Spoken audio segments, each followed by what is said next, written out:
Happy St. Patrick's Day, everybody. Well, this is a really special day today. If you're Irish, you know what I'm talking about. I have a last name, Mulligan. My father, he would go by O'Mulligan on St. Patrick's Day. Anyways, I wanted to thank you for taking the time to watch this video today. It's a pretty big day in the Mulligan household. I have an announcement to make about the birth of a new Mulligan. This memoir, God's Black Sheep Squadron, was born this morning, and I'm waiting for the proof copy to come back so that I can sign off on it and ship my copies to be autographed. In about 30 days, we'll do a book signing party, and I'll be presenting you with your autographed copies, all of you that joined the Angels in the Outfield. Also today is my daughter Nicole's 18th birthday. She shares her birthday with Zoom, that's my company, founded 6 years ago on St. Patrick's Day with 6 other partners. I want to thank all of them for working so hard, for battling the giants, and for prevailing. So, Nicole Mulligan, I want to just take a couple of minutes here. I want to thank you for giving me permission to share something about you. You've been accepted to 2 major universities. And the testimonial that I read the other day from your instructor at the high school just blew me away. And as a treat for the world, I want to know how blessed I am to have this little baby girl born on St. Patty's Day 18 years ago. Her teacher writes, "Scholastically, Nicole's achievements are documented by the classes she has chosen during her high school days at Ramona High School. So far, she has taken and honorably passed a number of advanced placement courses, including AP European History, AP US History, AP Environmental Science. Currently, as a senior, Nicole is enrolled in AP Literature and Composition. It looks like my daughter is going to follow in my father's footsteps, my footsteps, and she is the most talented so far of the Mulligan generations.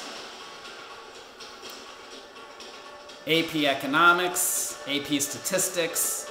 My tenure as a photography teacher, that's during my tenure as a photography teacher, she has also found the time to take special assignments on for the RHS yearbook, in which several of her photos were chosen. She didn't ignore sports during that time either. She has also participated in non-school related competitive horseback riding for the last 7 years. From a personal level, Nicole comes from a stable family with a strong religious background. She is an active member of her church's youth group and regularly participates in planning its projects and activities. She also leads prayer sessions, is a member of the hospitality team for Mass, and does a number of behind-the-scenes activities for services. She is well liked by her peers in school as well. She has a calm and easygoing attitude. I most remember seeing her always willing to help others who come to her for help with projects in my class. In fact, she'd be the one I'd ask first to help a student if I was occupied or otherwise distracted. I see nothing but success in Nicole's future, and I highly recommend her to any college lucky enough to have her apply. I have folks often ask me if I miss teaching since my retirement. I always say no, but I do miss the students who love being there in class, and I always knew it. Nicole was one of those students."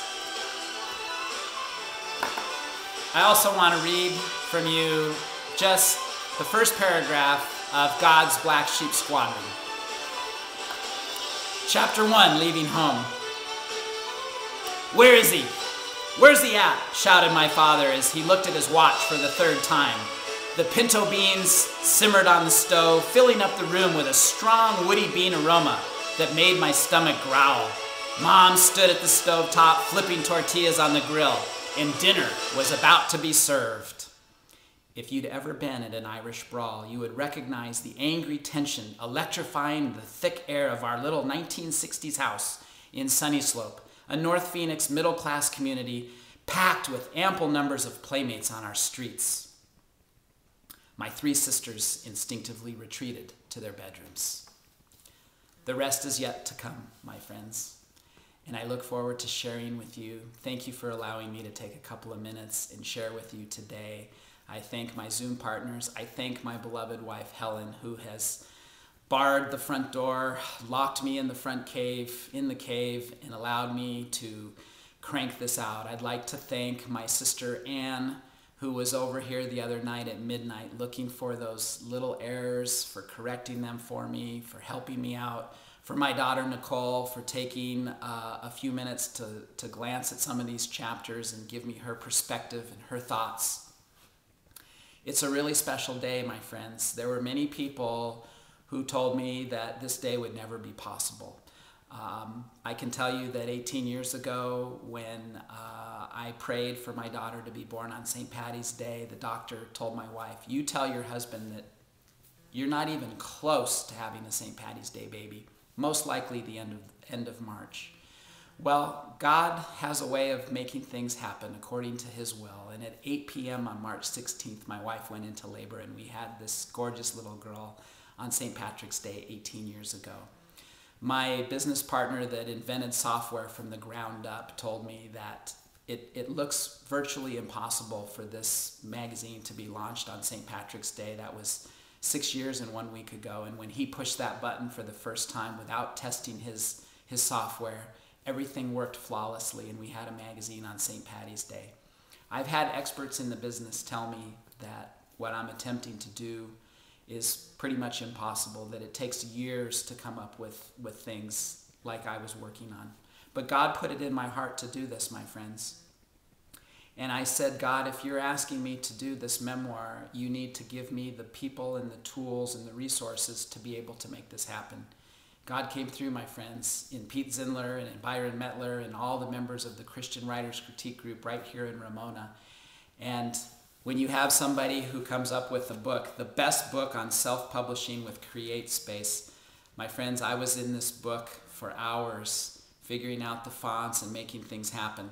I got all of Byron's tips. I emailed him the final manuscript, and he did his magic to make everything come to life in the correct font sizes.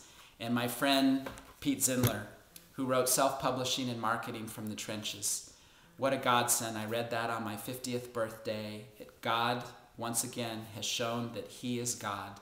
And when we are his servants and when we follow him, everything falls into place. So my friends, look for this book. I'll be announcing a book release party as soon as the books are in my hand. They will be in transit later today. And thank you for being with me. God bless you.